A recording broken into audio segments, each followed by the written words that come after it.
मैं सुखविंदर कौर।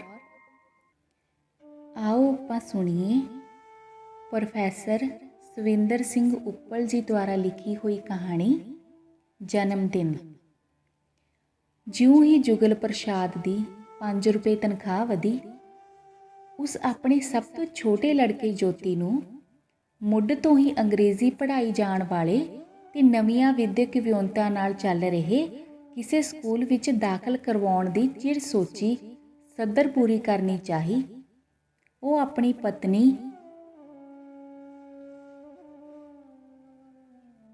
पर उसदी पत्नी तां पति दी तनख्वाह वधण दी कई दिनां तो लगी आस राहीं घर दीआं कई थोड़ां पूरीआं करन दी सोच बैठी सी। ज्योति नूं अजिहे अंग्रेजी स्कूल विच दाखल कराउण दी गल सुण के देवकी कुछ चिर सोची पै गई, पर आखिर ये आखे बिना ना रह सकी।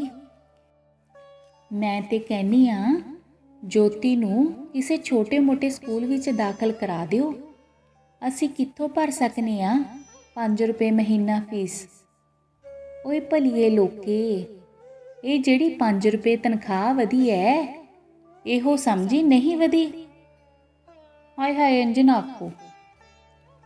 ते ज्योति नूं चावां मलारां नाल नवीन विਉਂਤਾਂ अनुसार चल रहे लागले स्कूल विच दाखल करवा दिता। जुगल प्रसाद जिथे चाहुंदा सी कि उसका लड़का अंग्रेजी विच प्रवीण होवे, उत्थे वो ज़्यादा इस करके अजिहे स्कूल विच मुंडे नूं दाखल करवाउणा जरूरी समझदा सी कि उत्थे हर शख्सियत नूं पुंगरण लई लोड़ींदी तरह दे अफसर मिल जांदे ने। कदी कदी ओह दफ्तर जाण समय घरों कुछ सवेरे टुर जांदा सी अते अजिहे स्कूलों के बाहर खलो के वेखदा कि बच्चे चंगे कपड़े पाए ऊच नीच तो बगैर बेलाग निखरे पुखरे हौली हौली एक दूजे नाल गल्लां करदे, आपस विच प्यार नाल खेडदे। गाल कड्ढणी तां उन्हां दी उस्तानियां अनुसार पाप सी। बिना झिझक वो हर एक नाल गल्लां कर लैंदे अते उत्साह भरपूर अपने आप ते पूरा भरोसा होण कारण वो अफसर अनुसार गल सोच सकदे। इहो जिहियां ही कुछ गल्लां सन जिन्हां कारण जुगल प्रसाद दी चिरोकणी सदर सी कि ओह भी अपने निक्के लड़के नूं अजिहे स्कूल विच दाखल कराए। इन्हां स्कूलां विच पढ़ाउण नूं तां हर एक दा दिल करदा है, पर पढ़ा कोई कोई सकदा है, क्यों जो इन्हां स्कूलां दियां मुੱਛਾਂ दाड़ियां तो भी वड्डियां हुंदियां ने। भाव दाखला वर्दी खेडां दी फीस खाण पीण दे पैसे आदि कुछ अजिहियां रकमां जिन्हां नूं देण नाल ही आम मनुੱਖ दी तां कचूमर निकल जांदी है।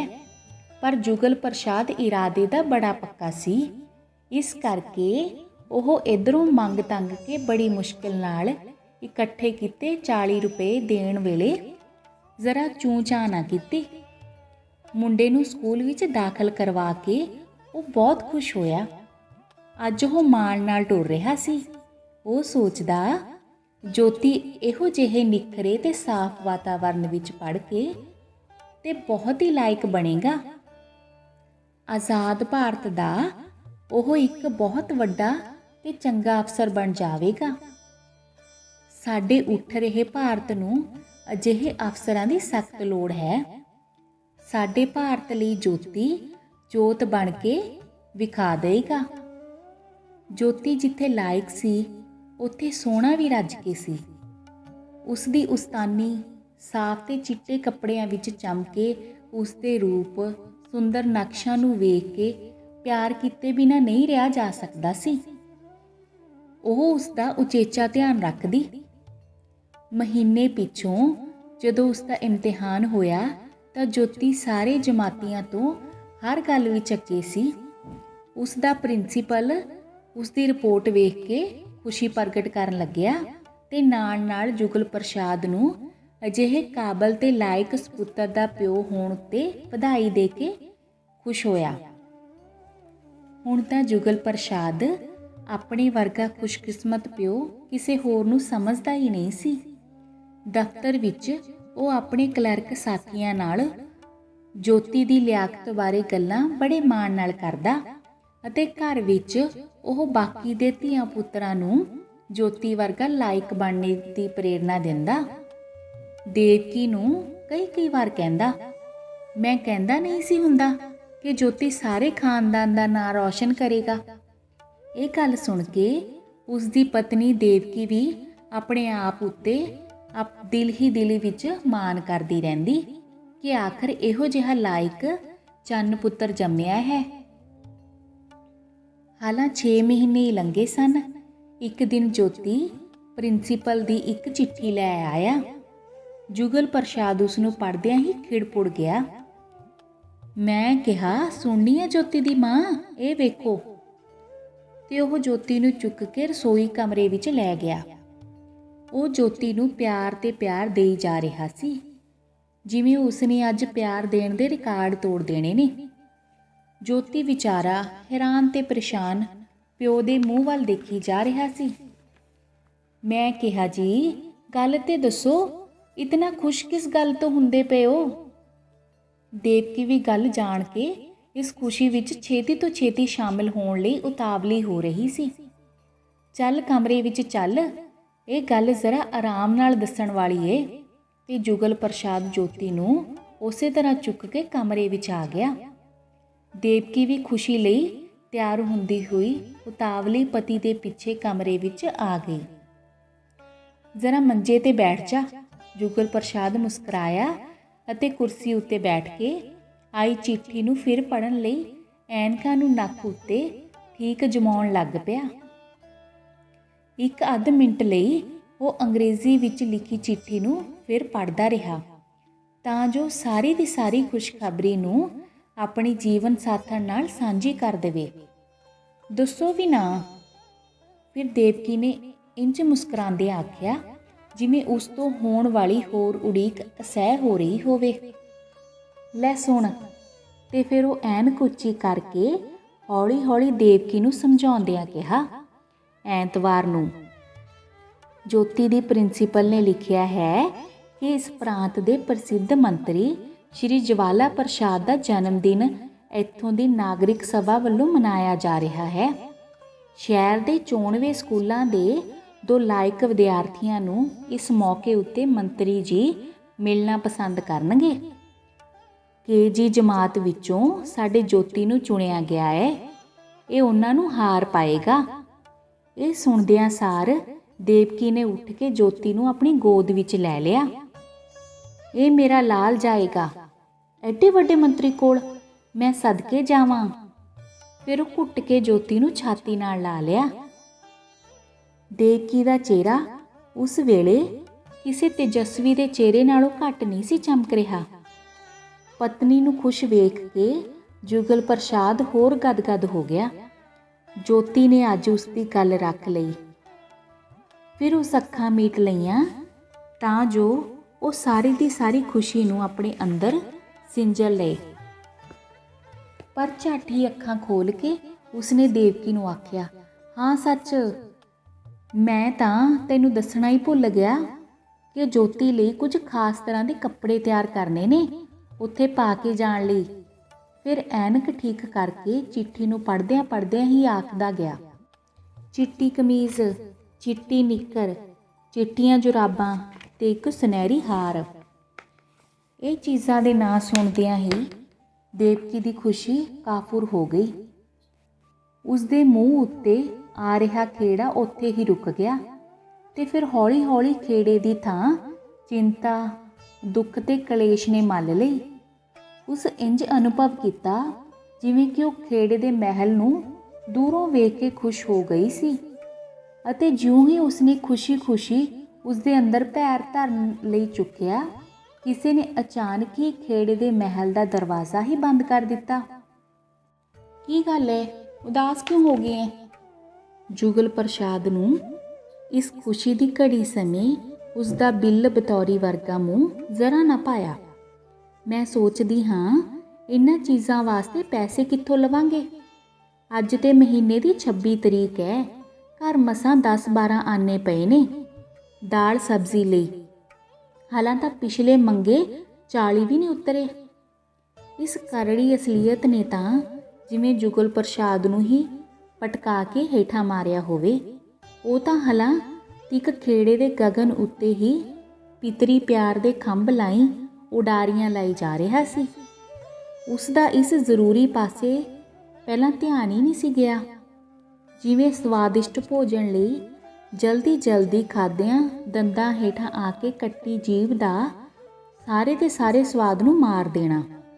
ਕੁਝ ਇਸ ਤਰ੍ਹਾਂ ਬੇਸਵਾਦੀ ਜੁਗਲ ਪ੍ਰਸਾਦ ਨੇ ਦੇਵਕੀ ਦੀ ਅਸਲੀਅਤ ਵਰਗੀ ਕੌੜੀ ਗੱਲ ਸੁਣ ਕੇ ਅਨੁਭਵ ਕੀਤੀ। ਉਸ ਨੂੰ ਆਪਣੀ ਤੰਗ ਮਾਇਕ ਹਾਲਤ ਉੱਤੇ ਬੜੀ ਖਿਝ ਆਈ, ਜਿਹੜੀ ਕਦਮ ਕਦਮ ਉੱਤੇ ਉਸ ਦਾ ਰਾਹ ਆਉਣ ਰੋਕਦੀ ਸੀ। ਫਿਰ ਉਸ ਦੀ ਇਹ ਖਿਝ ਕ੍ਰੋਧ ਬਣ ਕੇ ਦੇਵਤੀ ਉੱਤੇ ਵਸ ਪਈ। ਬਸ ਤੂੰ ਤਾਂ ਹਰ ਵੇਲੇ ਇਹੋ ਰੋਣੇ ਰੋਂਦੀ ਰਿਹਾ ਕਰੀ। ਲੋਕੀ ਇਹੋ ਜਿਹੇ ਮੌਕਿਆਂ ਨੂੰ ਤਰਸਦੇ ਨੇ। ਤੂੰ ਹੈ ਕਿ ਉਹ ਤੁਸੀਂ ਤੇ ਐਵੇਂ ਹੀ ਗਰਮ ਹੁੰਦੇ ਪਏ ਹੋ ਕਿ ਮੈਂ ਨਹੀਂ ਚਾਹੁੰਦੀ ਮੇਰੇ ਲਾਲ ਦੀ ਸ਼ਾਨ ਵਧੇ, ਪਰ ਇਹਨਾਂ ਚੀਜ਼ਾਂ ਦਾ ਇੰਤਜ਼ਾਮ ਕਿਵੇਂ ਹੋਣਾ ਏ? ਐਵੇਂ ਥੁੱਕਾਂ ਨਾਲ ਵੜੇ ਨਹੀਂ ਪੱਕਦੇ। ਭਾਵੇਂ ਕੁਝ ਹੋ ਜੇ, ਇਹਨਾਂ ਚੀਜ਼ਾਂ ਦਾ ਇੰਤਜ਼ਾਮ ਮੈਂ ਕਰਕੇ ਛੱਡਾਂਗਾ, ਜੁਗਲ ਪ੍ਰਸਾਦ ਨੇ ਦ੍ਰਿੜਤਾ ਨਾਲ ਕਿਹਾ। ਮੈਂ ਵੇਖਦੀ ਹਾਂ ਗੁੱਡੀ ਦੀ ਬੁਗਨੀ ਵਿੱਚ ਕਿੰਨੇ ਪੈਸੇ ਨੇ। ਉਹ ਰੋਵੇਗੀ ਤਾਂ ਸਹੀ, ਪਰ ਮੈਂ ਉਸ ਨੂੰ ਪਰਚਾ ਲਵਾਂਗਾ। ਤੇ ਉਹ ਬੁਗਨੀ ਲੈਣ ਚਲੀ ਗਈ। ਦੇਵਕੀ ਦੇ ਜਾਣ ਉੱਤੇ ਜੁਗਲ ਪ੍ਰਸਾਦ ਨੇ ਸੋਚਿਆ, ਮੈਂ ਐਵੇਂ ਹੀ ਦੇਵਕੀ ਵਿਚਾਰੀ ਉੱਤੇ ਗੁੱਸੇ ਹੋਣ ਲੱਗ ਜਾਂਦਾ ਹਾਂ। ਇਹ ਪੈਸੇ ਦੀ ਘਾਟ ਮੈਨੂੰ ਹਮੇਸ਼ਾ ਗੁੱਸਾ ਚੜਾ ਦਿੰਦੀ ਹੈ। ਇਹ ਵੀ ਕੀ ਜ਼ਿੰਦਗੀ ਹੋਈ, ਪੈਸੇ ਲਈ ਯਬਕਦੇ ਫਿਰਨਾ। ਕੀ ਸਾਡੇ ਗਰੀਬਾਂ ਦਾ ਇਤਨਾ ਵੀ ਹੱਕ ਨਹੀਂ ਕਿ ਅਸੀਂ ਆਪਣੇ ਹੋਣਹਾਰ ਲੜਕੇ ਦੀ ਇੱਕ ਨਿੱਕੀ ਖੁਸ਼ੀ ਨੂੰ ਖਰੀਦ ਸਕੀਏ? ਤੇ ਅਮੀਰ ਹਜ਼ਾਰਾਂ ਰੁਪਏ ਐਵੇਂ ਅਯਾਸ਼ੀ ਵਿੱਚ ਰੋੜਦੇ ਫਿਰਦੇ ਨੇ।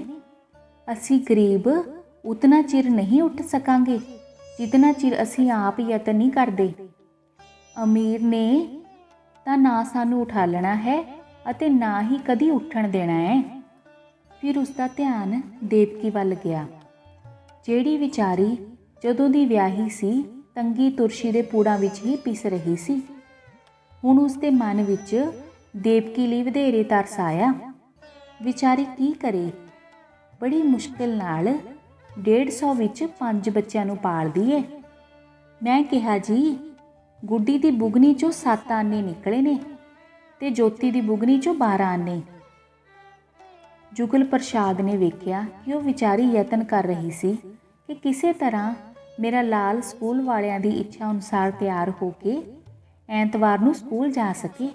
ਉਸ ਸੋਚਿਆ, ਸਕੂਲ ਵਾਲਿਆਂ ਤਾਂ ਆਪਣੇ ਵੱਲੋਂ ਸਾਡੇ ਬੱਚੇ ਨੂੰ ਮਾਣ ਦਿੱਤਾ ਹੈ, ਪਰ ਉਹ ਕੀ ਜਾਣਨ ਇਹ ਮਾਣ ਸਾਡੇ ਲਈ ਜ਼ਹਿਮਤ ਬਣ ਗਈ। ਅੱਛਾ, ਪਰਵਾਹ ਨਹੀਂ, ਭਾਵੇਂ ਕੁਝ ਵੀ ਹੋ ਜਾਏ, ਮੇਰੇ ਬੱਚੇ ਨੂੰ ਐਤਵਾਰ ਇਹ ਸਾਰੀਆਂ ਚੀਜ਼ਾਂ ਮਿਲਣੀਆਂ ਨੇ। ਅੱਜ ਵੀਰਵਾਰ ਹੈ, ਵਿੱਚੋਂ ਦਿਨ ਤੇ ਹੋਏ ਸ਼ੁੱਕਰ ਤੇ ਸ਼ਨੀਚਰ, ਕੋਈ ਗੱਲ ਨਹੀਂ। ਇਹ ਸੋਚ ਕੇ ਉਹ ਪੱਕੇ ਇਰਾਦੇ ਨਾਲ ਘਰੋਂ ਬਾਹਰ ਨਿਕਲ ਗਿਆ, ਕਿਸੇ ਤੋਂ ਪੈਸੇ ਫੜਨ ਲਈ, ਬਿਨਾਂ ਇਸ ਗੱਲ ਨੂੰ ਅਨੁਭਵ ਕੀਤਿਆਂ ਕਿ ਉਹ ਹੁਣੇ ਦਫ਼ਤਰ 'ਚੋਂ ਥੱਕਾ ਟੁੱਟਾ ਘਰ ਆਇਆ ਹੈ। ਘੰਟੇ ਪਿੱਛੋਂ ਜਦੋਂ ਮੁੜਿਆ ਤਾਂ ਉਹਦੀ ਜੇਬ ਵਿੱਚ ਰੁਪਏ ਦੇ 3 ਨੋਟ ਸਨ। ਉਸ ਨੂੰ ਇਹਨਾਂ 3 ਰੁਪਇਆਂ ਦਾ ਉਧਾਰ ਲੈਣ ਲਈ ਕਿੰਨੀਆਂ ਅੱਗੇ ਲਿਟਕੜੀਆਂ ਲੈਣੀਆਂ ਪਈਆਂ ਸਨ ਤੇ ਤਦ ਜਾ ਕੇ ਉਸ ਦੇ ਇੱਕ ਮਿੱਤਰ ਕੋਲੋਂ 3 ਰੁਪਏ ਫੜ ਸਕਿਆ ਸੀ। ਘਰ ਆ ਕੇ ਬਜਟ ਵਿੱਚ ਆ ਪਈ ਨਵੀਂ ਤੇੜ ਉੱਤੇ ਵਿਚਾਰ ਕੀਤੀ ਗਈ। ਇੱਕ ਫਟੀ ਸਫੈਦ ਚਾਦਰ ਵਿੱਚੋਂ ਗੁਆਂਢਣ ਦੀ ਮਸ਼ੀਨ ਤੇ ਮੈਂ ਇਸ ਲਈ ਕਮੀਜ਼ ਤਿਆਰ ਕਰ ਲਵਾਂਗੀ। ਹਾਂ, ਚਿੱਟੀ ਨਿੱਕਰ ਦਾ ਕੱਪੜਾ ਵੀ ਬਾਜ਼ਾਰੋਂ ਲੈਣਾ ਏ ਤੇ ਸਵਾਉਣੀ ਵੀ ਦਰਜੀ ਕੋਲੋਂ ਪਵੇਗੀ। ਮੈਨੂੰ ਨਿੱਕਰ ਸਿਉਣ ਦੀ ਜਾਂਚ ਨਹੀਂ। ਦੇਵਕੀ ਨੇ ਪਤੀ ਨੂੰ ਇਹਨਾਂ ਪੈਸਿਆਂ ਨਾਲ ਹੀ ਕੰਮ ਸਾਰਨ ਦੀ ਤਰਕੀਬ ਦੱਸਦਿਆਂ ਕਿਹਾ। ਦੇਵਕੀ ਤੋਂ ਬੁਗਨੀਆਂ ਵਿੱਚੋਂ ਨਿਕਲਿਆ ਭੰਨ ਤੋੜ ਨੂੰ ਲੈ ਕੇ ਜਦੋਂ ਉਹ ਘਰੋਂ ਤੁਰਨ ਲੱਗਾ ਤਾਂ ਵੇਖਿਆ ਕਿ ਜੋਤੀ ਘਰ ਨਹੀਂ ਸੀ। ਸਾਰੇ ਪਾਸੇ ਭਾਲਿਆ ਪਰ ਕਿਧਰੇ ਨਜ਼ਰ ਨਾ ਆਇਆ। ਭਾਵੇਂ ਇਸ ਸਮੇਂ ਥੋੜਾ ਥੋੜਾ ਹਨੇਰਾ ਹੋ ਚੁੱਕਿਆ ਸੀ, ਪਰ ਜੁਗਲ ਪ੍ਰਸਾਦ ਨਹੀਂ ਸੀ ਚਾਹੁੰਦਾ ਕਿ ਇਸ ਕੰਮ ਵਿੱਚ ਹੋਰ ਦੇਰ ਕੀਤੀ ਜਾਏ। ਉਹ ਆਪ ਹੀ ਜੋਤੀ ਨੂੰ ਲੱਭਣ ਚਲਾ ਗਿਆ। ਉਸ ਵੇਖਿਆ ਕਿ ਬਾਹਰ ਗਲੀ ਵਿੱਚ ਜੋਤੀ ਮੁੰਡਿਆਂ ਨਾਲ ਖੇਡ ਰਿਹਾ ਸੀ। ਉਸ ਨੂੰ ਤਾਂ ਇਸ ਤਰ੍ਹਾਂ ਨਿਸ਼ਚਿੰਤ ਵੇਖ ਕੇ ਉਸ ਸੋਚਿਆ, ਸੱਚ ਕਹਿੰਦੇ ਨੇ ਕਿ ਬਚਪਨ ਬਾਦਸ਼ਾਹੀ ਦਾ ਹੁੰਦਾ ਹੈ। ਇਸ ਨੂੰ ਕੋਈ ਫਿਕਰ ਨਹੀਂ ਆਪਣੇ ਕੱਪੜੇ ਦਾ ਬੰਦੋਬਸਤ ਕਰਨ ਦਾ, ਮਾਪੇ ਆਪੇ ਪਏ ਫਿਕਰ ਕਰਨ। ਕੋਈ 2 ਘੰਟਿਆਂ ਪਿੱਛੋਂ ਜਦੋਂ ਜੁਗਲ ਪ੍ਰਸਾਦ ਅਤੇ ਜੋਤੀ ਨੂੰ ਘਰ ਨੂੰ ਮੁੜ ਰਹੇ ਸਨ ਤਾਂ ਦੋਹਾਂ ਦੇ ਚਿਹਰੇ ਖਿੜੇ ਹੋਏ ਸਨ। ਜੋਤੀ ਤਾਂ ਇਸ ਤਰ੍ਹਾਂ ਖੁਸ਼ ਸੀ ਕਿ ਅੱਜ ਉਸ ਲਈ ਨਵੇਂ ਬੂਟ, ਜਰਾਬਾਂ ਅਤੇ ਨਿੱਕਰ ਦਾ ਕੱਪੜਾ ਆਦਿ ਚੀਜ਼ਾਂ ਖਰੀਦੀਆਂ ਗਈਆਂ ਸਨ ਅਤੇ ਜੁਗਲ ਪ੍ਰਸਾਦ ਇਸ ਔਕੜ ਨੂੰ ਹੱਲ ਕਰਨ ਪਿੱਛੋਂ ਇਸ ਕਰਕੇ ਖੁਸ਼ ਸੀ ਕਿ ਉਹ ਆਪਣੇ ਹੋਣਹਾਰ ਬੱਚੇ ਨੂੰ ਮੰਤਰੀ ਜੀ ਦੇ ਜਨਮ ਦਿਨ ਦੇ ਸਮਾਗਮ ਤੇ ਹਰ ਹਾਲਤ ਘੱਲ ਸਕੇਗਾ। ਉਹ ਦਰਜੀ ਨੂੰ ਸ਼ਨੀਚਰਵਾਰ ਦੀ ਨਿੱਕਰ ਦੇਣ ਦੀ ਪੱਕੀ ਤਾਕੀਦ ਕਰ ਆਇਆ ਸੀ। ਉਹ ਰਸਤੇ ਵਿੱਚ ਸੋਚਦਾ ਆਇਆ ਸੀ ਕਿ ਸੱਚ ਕਹਿੰਦੇ ਨੇ, ਇੱਕੋ ਹੋਣਹਾਰ ਬੱਚਾ ਹੀ ਘਰ ਦੇ ਨਾਂ ਨੂੰ ਚਮਕਾ ਦਿੰਦਾ ਹੈ। ਐਤਵਾਰ ਵਾਲੇ ਦਿਨ ਜਿੱਥੇ ਹੋਰ 94 ਸਕੂਲਾਂ ਦੇ ਬੱਚੇ ਸਟੇਜ ਉੱਤੇ ਜਾ ਕੇ ਹਾਰ ਪਾਉਣਗੇ, ਉਹਨਾਂ ਵਿੱਚ ਮੇਰਾ ਜੋਤੀ ਵੀ ਹੋਵੇਗਾ। ਜਦੋਂ ਇਸ ਦਾ ਨਾਂ ਬੋਲਿਆ ਜਾਵੇਗਾ, ਜੋਤੀ ਜੁਗਲ ਪ੍ਰਸਾਦ ਸਪੁੱਤਰ ਲਾਲਾ ਜੁਗਲ ਪ੍ਰਸਾਦ, ਤਾਂ ਉੱਥੇ ਬੈਠੇ ਹੋਰ ਪਤਵੰਤਿਆਂ ਤੇ ਮੰਤਰੀਆਂ ਨੂੰ ਪਤਾ ਲੱਗੇਗਾ ਕਿ ਇੱਕ ਮੁੰਡਾ ਲਾਲਾ ਜੁਗਲ ਪ੍ਰਸਾਦ ਦਾ ਹੈ। ਫਿਲਮ ਲਈ ਜਾਏਗਾ, ਅਖਬਾਰ ਵਿੱਚ ਇਸ ਦਾ ਨਾਂ ਆਵੇਗਾ ਤੇ ਹੋ ਸਕਦਾ ਹੈ ਇਸ ਦੀ ਤਸਵੀਰ ਵੀ ਆ ਜਾਵੇ। ਇਹ ਸੋਚ ਕੇ ਉਸ ਦੀਆਂ ਵਾਛਾਂ ਖਿਲਾਈਆਂ ਅਤੇ ਉਹ ਆਪਣੇ ਆਪ ਨੂੰ ਦਿਲ ਹੀ ਦਿਲ ਵਿੱਚ ਇਸ ਗੱਲੋਂ ਸ਼ਾਬਾਸ਼ ਦੇਣ ਲੱਗਾ ਕਿ ਕਮ ਅਜ਼ ਕਮ ਇਸ ਮੁੰਡੇ ਨੂੰ ਤਾਂ ਚੰਗੇ ਸਕੂਲ ਵਿੱਚ ਦਾਖਲ ਕਰਵਾਉਣ ਦੀ ਮੈਂ ਸਿਆਣਪ ਕੀਤੀ ਸੀ। ਜਿਹੜੀ ਸ਼ਾਨ ਮੇਰੇ 4 ਮੁੰਡਿਆਂ ਕੁੜੀਆਂ ਨੇ ਵੀ ਰਲ ਕੇ ਨਹੀਂ ਸੀ ਵਧਾਈ, ਉਹ ਇਕੱਲੇ ਜੋਤੀ ਨੇ ਵਧਾ ਵਿਖਾਈ। ਘਰ ਵੜਦਿਆਂ ਸਾਰ ਉਹ ਦੇਵਕੀ ਨੂੰ ਬੁਲਾਇਆ ਅਤੇ ਬੜੇ ਮਾਣ ਅਤੇ ਉਤਸ਼ਾਹ ਨਾਲ ਜੁਗਲ ਪ੍ਰਸਾਦ ਨੇ ਉਸ ਨੂੰ ਦੱਸਿਆ, ਜੋਤੀ ਦੀ ਮਾਂ, ਮੈਂ ਨਿੱਕਰ ਦਾ ਕੱਪੜਾ ਖਰੀਦ ਕੇ ਦਰਜੀ ਨੂੰ ਦੇ ਆਇਆ ਤੇ ਸ਼ਨੀਚਰਵਾਰ ਦੀ ਪੱਕੀ ਵੀ ਕਰ ਲਈ ਹੈ। ਤੂੰ ਇਹ ਬੂਟ, ਜਰਾਬਾਂ ਤੇ ਹਾਰ ਥੈਲੇ 'ਚ ਸੰਭਾਲ ਛੱਡ ਤੇ ਨਾਲੇ ਕਮੀਜ਼ ਕੱਲ ਜ਼ਰੂਰ ਬਣਾ ਛੱਡੀ। ਫਿਰ ਕੁਝ ਚੇਤੇ ਕਰਕੇ ਖੁਸ਼ੀ ਨਾਲ ਬੋਲਿਆ, ਜੋਤੀ ਦੀ ਮਾਂ, ਅੱਜ ਰੱਬ ਨੇ ਇੱਕ ਹੋਰ ਬੜਾ ਚੰਗਾ ਸਬੱਬ ਦਿੱਤਾ ਹੈ। ਮੈਂ ਜਦੋਂ ਇੱਥੋਂ ਛਪਦੀ ਅਖਬਾਰ ਤੇ ਦਫ਼ਤਰ ਕੋਲ ਲੰਘਿਆ ਤੇ ਖਿਆਲ ਆਇਆ ਕਿ ਪਤਾ ਕਰੀਏ ਜੇ ਉਸ ਦਿਨ ਸਮਾਗਮ ਸਮੇਂ ਜੋਤੀ ਦੇ ਹਾਰ ਪਾਉਣ ਦੀ ਫੋਟੋ ਦਾ ਪ੍ਰਬੰਧ ਹੋ ਸਕੇ। ਜਿਉਂ ਹੀ ਮੈਂ ਅੰਦਰ ਵੜਿਆ ਕਿ ਫੋਟੋਗ੍ਰਾਫਰ ਕੈਮਰਾ ਲਟਕਾਈ ਬਾਹਰ ਆ ਰਿਹਾ ਸੀ। ਮੈਂ ਉਸ ਨਾਲ ਗੱਲ ਕੀਤੀ। ਪਤਾ ਲੱਗਾ ਕਿ ਐਤਵਾਰ ਵੇਲੇ ਸਮਾਗਮ ਤੇ ਉਹੀ ਜਾ ਰਿਹਾ ਹੈ। ਮੈਂ ਉਸ ਦੇ ਨਾਲ ਵੀ ਗੱਲ ਕਰ ਆਇਆ ਕਿ ਜਦੋਂ ਰਿਪਬਲਿਕ ਸਕੂਲ ਦਾ KG ਜਮਾਤ ਦਾ ਪ੍ਰਤੀਨਿਧ ਮੇਰਾ ਇਹ ਮੁੰਡਾ ਮੰਤਰੀ ਜੀ ਨੂੰ ਹਾਰ ਪਾਏ, ਉਹ ਫੋਟੋ ਜ਼ਰੂਰ ਖਿੱਚੇ।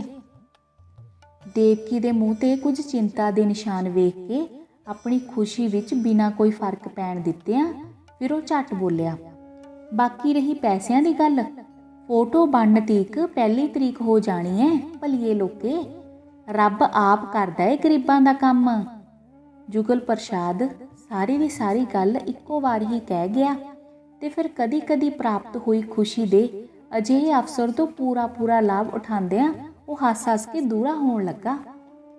ਦੇਖ ਕਿ ਇਸ ਫੋਟੋ ਦੀ ਫਜ਼ੂਲ ਖਰਚੀ ਬਾਬਤ ਕੁਝ ਕਹਿਣਾ ਤਾਂ ਚਾਹੁੰਦੀ ਸੀ, ਪਰ ਫਿਰ ਪਤੀ ਦੇ ਰੰਗ ਵਿੱਚ ਭੰਗ ਨਾ ਪੈ ਜਾਏ, ਇਸ ਡਰ ਵਜੋਂ ਉਹ ਕੁਝ ਨਾ ਬੋਲੀ ਤੇ ਉੱਠ ਕੇ ਬਾਹਰ ਚਲੀ ਗਈ। ਸਵੇਰੇ ਮੁੰਡੇ ਕੁੜੀਆਂ ਨੂੰ ਸਕੂਲ ਤੇ ਜੁਗਲ ਪ੍ਰਸਾਦ ਨੂੰ ਦਫ਼ਤਰ ਤੋਰ ਕੇ ਦੇਵਕੀ ਨੇ ਇੱਕ ਪੁਰਾਣੀ ਚਿੱਟੀ ਚਾਦਰ ਕੱਢੀ।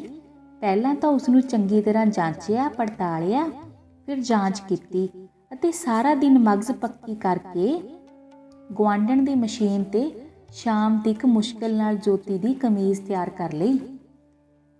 ਉਧਰ ਜੁਗਲ ਪ੍ਰਸਾਦ ਨੇ 2 ਘੰਟਿਆਂ ਦੀ ਛੁੱਟੀ ਲਈ ਅਤੇ ਨਾਗਰਿਕ ਸਭਾ ਦੇ ਦਫ਼ਤਰ ਜਾ ਕੇ ਯਤਨ ਕੀਤਾ ਕਿ ਕਿਸੇ ਤਰ੍ਹਾਂ ਉਸ ਨੂੰ ਵੀ ਨਿਮੰਤਰਣ ਪੱਤਰ ਮਿਲ ਸਕੇ, ਤਾਂ ਜੋ ਆਪਣੀਆਂ ਅੱਖਾਂ ਨਾਲ ਆਪਣੇ ਪਿਆਰੇ ਪੁੱਤਰ ਨੂੰ ਮਾਣ ਪ੍ਰਾਪਤ ਕਰਦਿਆਂ ਵੇਖ ਸਕੇ। ਪਰ ਉਸ ਨੂੰ ਪਤਾ ਲੱਗਾ ਕਿ ਉਸ ਸਮਾਗਮ ਵਿੱਚ ਤਾਂ ਵੱਡੇ ਵੱਡੇ ਰਾਜਨੀਤਿਕ ਆਗੂ, ਅਮੀਰ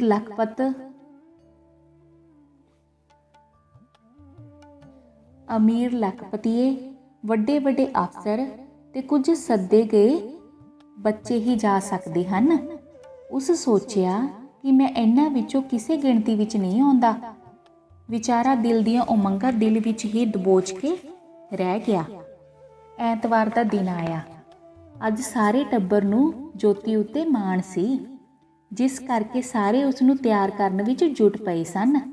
ਕੋਈ ਉਸ ਨੂੰ ਸਾਬਣ ਮਲ ਮਲ ਕੇ ਨੁਹਾ ਰਿਹਾ ਸੀ, ਕੋਈ ਨਿੱਕਰ ਕਮੀਜ਼ ਨੂੰ ਇਸਤਰੀ ਕਰ ਰਿਹਾ ਸੀ ਤੇ ਕੋਈ ਉਸ ਦੀ ਕੰਘੀ ਪੱਟੀ ਦੇ ਆਹਰ ਪਾਹਰ ਵਿੱਚ ਜੁੜਿਆ ਹੋਇਆ ਸੀ। ਤਕਾਲਾ ਨੂੰ ਸਾਰਾ ਟੱਬਰ ਇਸ ਗੱਲ ਦੇ ਇੰਤਜ਼ਾਰ ਵਿੱਚ ਸੀ ਕਿ ਕਿਸ ਵੇਲੇ ਜੋਤੀ ਸਮਾਗਮ ਤੋਂ ਵਾਪਸ ਆਏ, ਤਾਂ ਜੋ ਆਪਣੀ ਜ਼ੁਬਾਨੀ ਸਾਰੀ ਰੌਣਕ ਤੇ ਮਿਲੇ ਮਾਨ ਨੂੰ ਵਿਸਤਾਰ ਨਾਲ ਬਿਆਨ ਕਰੇ। ਜੁਗਲ ਪ੍ਰਸਾਦ 2 ਵਾਰੀ ਸੜਕ ਤੇ ਆਪ ਜਾ ਚੁੱਕਾ ਸੀ ਬੱਚਿਆਂ ਨੂੰ ਵੇਖਣ ਲਈ।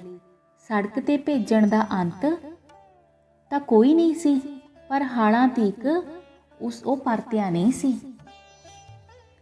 ਦੇਵਕੀ ਹੋਰ ਬੱਚਿਆਂ ਨੂੰ ਵੀ ਇਸ ਖੁਸ਼ੀ ਦੇ ਨਜ਼ਾਰੇ ਨੂੰ ਮਾਣਨ ਦਾ ਮੌਕਾ ਦੇਣ ਦੇ ਖਿਆਲ ਨਾਲ ਉਹਨਾਂ ਨੂੰ ਸੱਦਣ ਲਈ ਅੰਦਰ ਚਲੀ ਗਈ। ਪਰ ਨੇੜੇ ਆਉਣ ਤੇ ਜੁਗਲ ਪ੍ਰਸਾਦ ਨੇ ਵੇਖਿਆ ਜੋਤੀ ਡਸਕੋਰੇ ਭਰ ਰਿਹਾ ਸੀ। ਇਹ ਵੇਖ ਕੇ ਜੁਗਲ ਪ੍ਰਸਾਦ ਹੱਕਾ ਬੱਕਾ ਰਹਿ ਗਿਆ। ਉਸ ਇਹ ਗੱਲ ਸਮਝ ਨਹੀਂ ਆ ਰਹੀ ਸੀ ਕਿ ਆਉਂਦਿਆਂ ਸਾਰ ਉਸ ਦੇ ਪ੍ਰਿੰਸੀਪਲ ਨੇ ਆਖਣਾ ਸ਼ੁਰੂ ਕਰ ਦਿੱਤਾ, ਮਿਸਟਰ ਜੁਗਲ ਪ੍ਰਸਾਦ, ਮੈਨੂੰ ਅਫਸੋਸ ਹੈ ਕਿ ਆਪ ਜੀ ਦੇ ਸਪੁੱਤਰ ਜੋਤੀ ਨੂੰ ਹਾਰ ਪਹਿਨਾਉਣ ਦਾ ਮਾਣ ਨਹੀਂ ਮਿਲ ਸਕਿਆ, ਕਿਉਂਕਿ ਸੇਠ ਲਖਪਤ ਰਾਏ ਨੇ ਜੋਤੀ ਦੀ ਥਾਂ ਆਪਣੇ ਪੁੱਤਰ ਦਾ ਨਾਂ ਬਦਲਵਾ ਦਿੱਤਾ ਸੀ। ਮੈਂ ਤਾਂ ਉਸ ਦੀ ਇੱਕ ਨਾ ਸੁਣੀ, ਪਰ ਉਸਨੇ ਸਾਡੇ ਚੇਅਰਮੈਨ ਨੂੰ ਆਖ ਕੇ ਆਪਣਾ ਕੰਮ ਕਰਵਾ ਲਿਆ।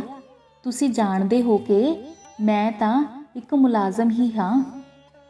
ਇਹ ਸਾਰਾ ਕੁਝ ਜੋਤੀ ਦੇ ਪ੍ਰਿੰਸੀਪਲ ਇੱਕੋ ਸਾਹ ਵਿੱਚ ਕਹਿ ਕੇ ਚੱਲਦੀ ਬਣੀ, ਜਿਵੇਂ ਕੋਈ ਮੁਸਾਫਰ ਆਉਣ ਵਾਲੇ ਤੂਫਾਨ ਦੀ ਮਾਰ ਤੋਂ ਬਚਣ ਲਈ ਖਿਸਕਣ ਦੀ ਕਰਦਾ ਹੈ। ਜੁਗਲ ਪ੍ਰਸਾਦ ਲਈ ਜਿਵੇਂ ਕੜ ਪਾਟ ਗਿਆ ਹੋਵੇ। ਉਸ ਨੂੰ ਆਪਣੇ ਪੈਰਾਂ ਹੇਠੋਂ ਜ਼ਮੀਨ ਨਿਕਲਦੀ ਜਾਪੀ। ਉਹ ਉੱਥੇ ਦਾ ਉੱਥੇ ਹੀ ਖਲੋਤਾ ਰਿਹਾ।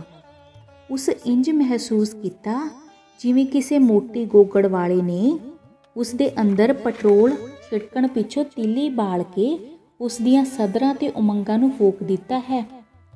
ਉਸ ਅੱਗ ਦਾ ਲਾਂਬੂ ਉਸ ਦੇ ਰੋਮ ਰੋਮ ਵਿੱਚੋਂ ਨਿਕਲ ਕੇ ਉਸ ਨੂੰ ਸਾੜ ਰਿਹਾ ਹੈ।